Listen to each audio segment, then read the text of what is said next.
Hello again, it's Dave again. Yeah, I'm still here, aren't we all? Now, have I got something to tell you? You're going to love this. You know, last time that I spoke to you, I mentioned that I nipped down to Tesco's. Well, what I didn't say was, get ready for this. Dun, dun, dun, dun, dun, dun, dun, dun. Dun, dun, dun, dun, dun. Toilet roll. Toilet roll. Oh, I can't believe it. I can't believe it. Toilet roll. And you know, the ironic thing is, I didn't find it at Tesco's. No. And there's shelves and shelves of it now. All bargains. You can't move for toilet rolls, right? No. Debbie, my wife, bless her, she found it under the stairs. We had toilet paper all the time. 9 rolls.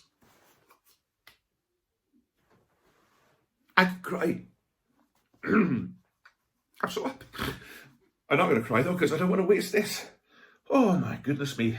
Honest to God, what I've done to my backside in the last couple of weeks, all those books, the last thing I want to do is critique my backside with how green was my valley. No, honestly, it's like the black hole of Calcutta, or if you're more local, my steak. I'm only joking.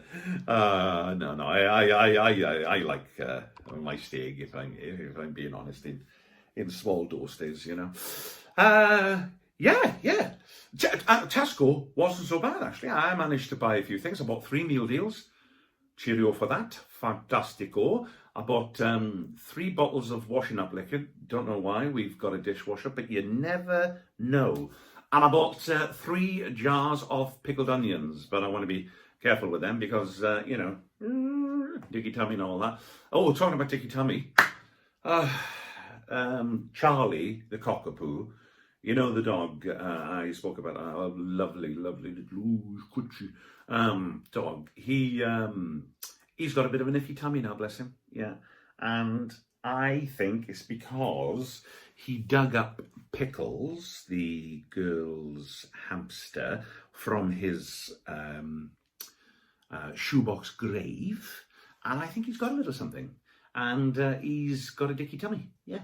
And the girls now, do you know Papa the Sailor Man, the tune, Papa the Sailor Man? They're now singing this song. They go in, he's Charlie the cockapoo.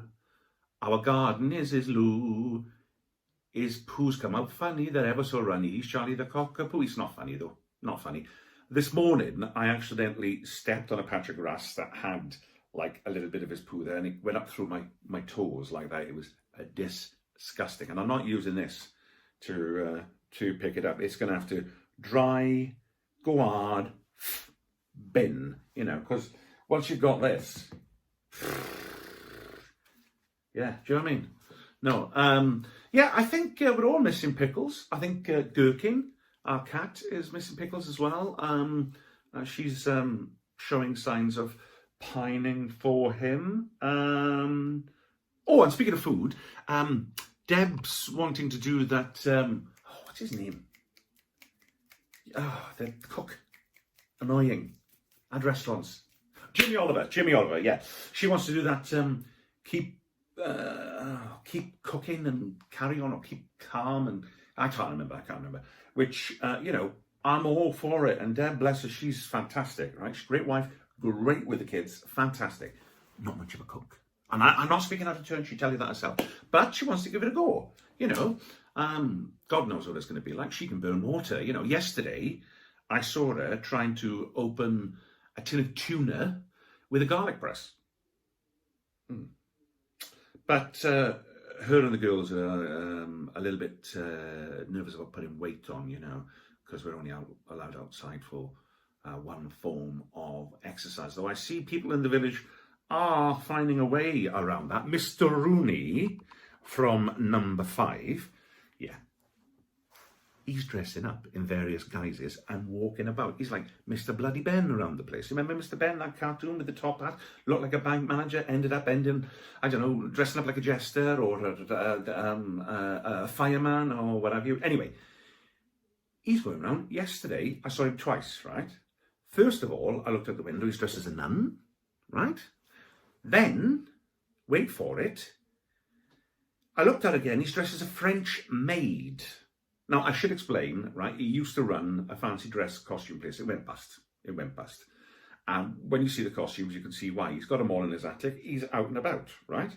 Now, somebody, though, in the village has definitely chopped him in, right? Because the police have put out this thing in the local newsletter.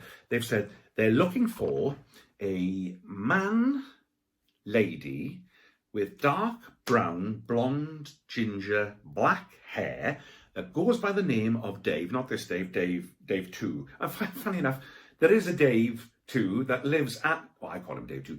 He probably calls me Dave 2. But he lives at number 2. And it's ironic because he's Dave 2 at number 2 and he's a shit. He's another one that puts his bloody bins on my lawn and I'll get my comeuppance. Yeah, so yeah, it goes by the name of Dave Gerald Brian Mary. What else? I Skyped my mum this morning. There's an hour of my life I'm never going to get back. I could barely hear her. I was going, Mum, where are you? And where's the phone? She said, I'm in the living room. I said, right, okay, well, where's the phone? She went, it's in the kitchen. I said, I can't hear you. Why are you doing that? She went, I'm social distancing. I said, oh, calm down, ma'am. Just take it one day at a time.